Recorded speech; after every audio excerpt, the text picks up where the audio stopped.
is about how do we increase the supply of new affordable homes across the north. But it's also about how to improve the quality of our existing homes, and readying our homes to achieve net zero is very much a central plank within that, because 80% of the homes that we're going to have in 2050 have, of course, already been built. And in the north, we have got a higher proportion of older, colder homes than in other regions. So we know nationally about 18% of carbon emissions comes from the housing stock. In the north, it is considerably higher than that. It's around 25%. In some areas, we know that it is 30%. So we will never get close to achieving our net zero ambitions unless we deal with the decarbonisation of those existing homes. And for me, whilst I in no way underestimate the scale of the challenge, which is huge, I do feel genuinely excited by the opportunity that presents for us in the north. But I think that to meet that opportunity, we really need to coordinate investment and innovation and supporting supply chains. And I think this is an area where the north has a really well established heritage and history in terms of renewables and offshore energy, and of course we'll have emerging expertise within hydrogen technologies.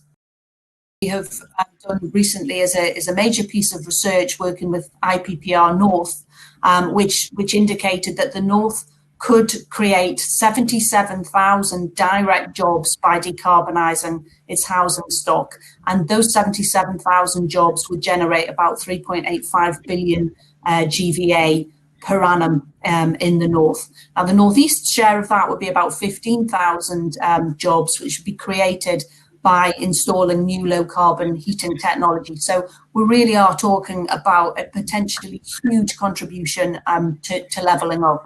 And so we know that local authorities and housing associations and ALMOs are currently exploring how best to use their collective skills and knowledge and experience to decarbonise homes through collaborative approaches. Carbon agenda is gaining real momentum.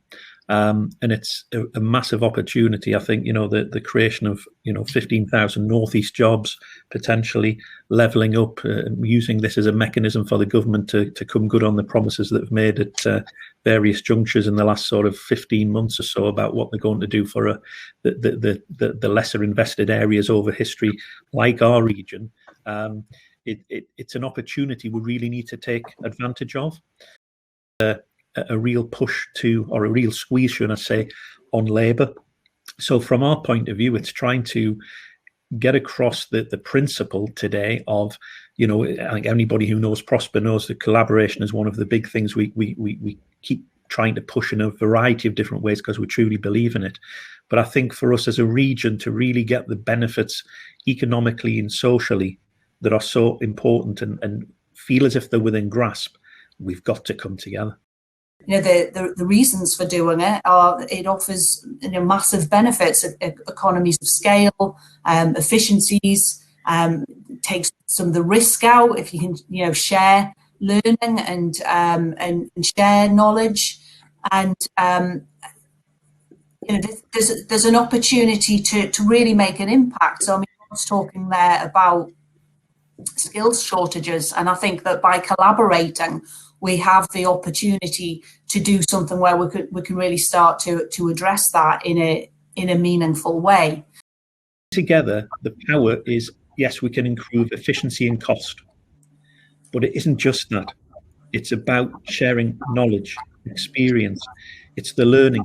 It's learning when something's gone wrong and sharing that. Because all too often we can help each other to be more effective, more efficient, and learn from each other's mistakes, as well as all the great things people do and have best practice.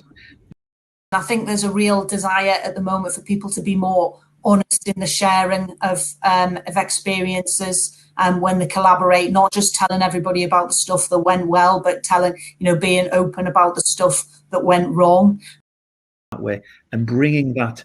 Let's get this right for the collective, because it's going to benefit. If we get this right, it'll benefit me and us, but it'll benefit us all. And I think in the north, we have some really, really good, strong cultural approaches that lend themselves to that, because I think we've all too often in history, we've had to come together in adversity. There needs to be, everybody's wanting to do their own thing and everybody's wanting to build their own factory. And what we need to do is bring the volumes together on off-site, so that we can start to build pipelines for these factories and get the costs down to something that's achievable, so that we can really start to deliver at scale. So it's back to collaboration.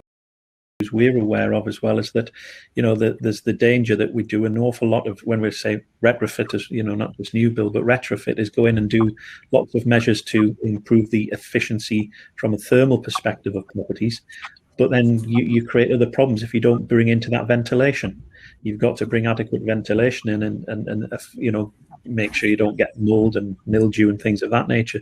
So the whole area is evolving, and we need to work together, to collaborate, to try to find where we've got examples of something that really is working well. Let's learn from that and let's build off that, and try to make sure that if Exeter is a great example, what's good about it, and let's understand it and let's try and replicate that.